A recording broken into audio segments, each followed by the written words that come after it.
बलोचिस्तान समेत दीगर मुल्कों की तरह पंचकोट में बलोच यकजहती कमेटी की जानब से मरूफ सियासी शख्सियत और BSO के साबिक चेयरपर्सन बाना करीमा बलोच की शहादत के खिलाफ एक रैली का इनेकाद किया गया, जिसमें सैकड़ों की तादाद में खवातीन, बच्चे और जवान शामिल थे। रैली जावेद चौक से होता हुआ प्रेस क्लब तक एक जलसा की शक्ल इख्तियार करके मुजाहिरीन अपने हाथों प्ले कार्ड्स और बैनर्स उठा रखे थे, जिन पर करीमा बलोच की शहादत के खिलाफ और उनको इंसाफ दिलाने के हवाले से नारे दर्ज थे। रैली में सियासी कारकुनान, समाजी वर्कर्स और जिंदगी के मुतशब्बा फिक्र के लोग शामिल थे। मुजाहिरीन ने बाना करीमा बलोच की बेमाना कत्ल के खिलाफ और उनको इंसाफ दिलाने के हवाले से शदीद दुख का इजहार करते हुए ये मुतालबा किया कि उनके बेमाना कत्ल के शफाफ तरीके से तहकीकात करके उनको इंसाफ दिलाया जाए। एहतजाजी रैली से खिताब करते हुए BNP के मरकजी joint secretary Mir Nasir Ahmed Baloch, National Party के जिले सदर बुजुर्ग सियासी रहनुमा हाजी सालिया मोहम्मद बलोच, फाहद आसफ बलोच, सुगरा जहूर मूसा बलोच, अमीर बलोच, बानक बेनसीर बलोच, मियार आबद शाहनवाज बलोच और दीगर मुकर्रिरीन ने खिताब करते हुए कहा कि करीमा बलोच ने ना सिर्फ बलोच कौम की एक लीडर और बहादुर लीडर थी, बल्कि वह दुनिया के मुख्तलिफ ममालिक की मजलूम आवाम की एक मौसर आवाज़ थी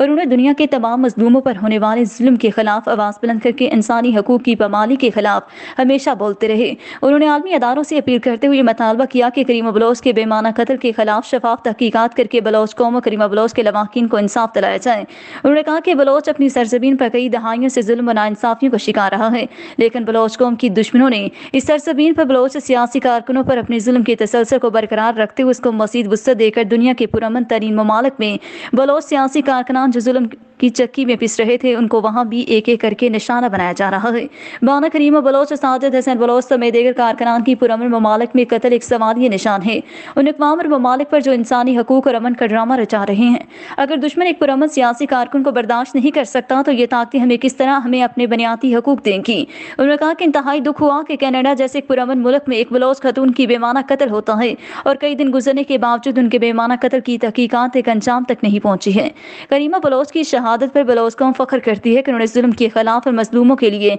एक मौसर आवाज़ बनकर हमेशा यही आवाज़ बुलंद करती रही। अगर बलोच कौम ने अब इत्तेहाद व इत्तफाक का मुजाहरा नहीं किया तो उनको हमेशा के लिए उनकी सरजमीन से बेदखल किया जाए। उन्होंने मजीद कहा कि बाना करीमा बलोच हमसे जिस्मानी तौर पर जुदा हुए हैं, लेकिन उनका फिक्र और फलसफा आज हर घर में हर फर्द में मुंतकिल होता दिखाई दे रहा है। बलोच कौम पर जबर और जुल्म की दास्तानें नई नहीं है, बल्कि 1947 से लेकर अब तक एक तसलसल से जारी हैं और इसमें रोज़ बरोज़ शिद्दत लाई जा रही है। हर नए दौर में बलोच को कत्ल करके मारने के मुख्य हरबे इस्तेमाल किए जा रहे हैं। जब तक करीमा बलोच की तरह निडर और बहादुर खवातीन बलोच कौम में पैदा हो रही हैं, उस वक्त तक बलोच के जुल्म के खिलाफ होने वाली जदोजहद को ख़त्म नहीं किया जा सकता। उन्होंने कहा कि करीमा बलोच की जहद मसलसल ने बलोच खवातीन के हौसले बुलंद किए हैं और वह अपने हकूक की जंग को हर महाज पर लड़ने की ताकत रखते हैं और आज हर घर में करीमा बलोच समेत दीगर शोहदा की फिक्र और फलसफा की आबियारी हो रही है। उन्होंने कहा कि करीमा बलोच हमसे जिस्मानी तौर पर जुदा करने से हमारे दुश्मन कामयाब नहीं होंगे, क्योंकि बलोच कौम को जिस तरह दबाया जाता है उसी ताकत और गलबला से वो बढ़ते रहेंगे।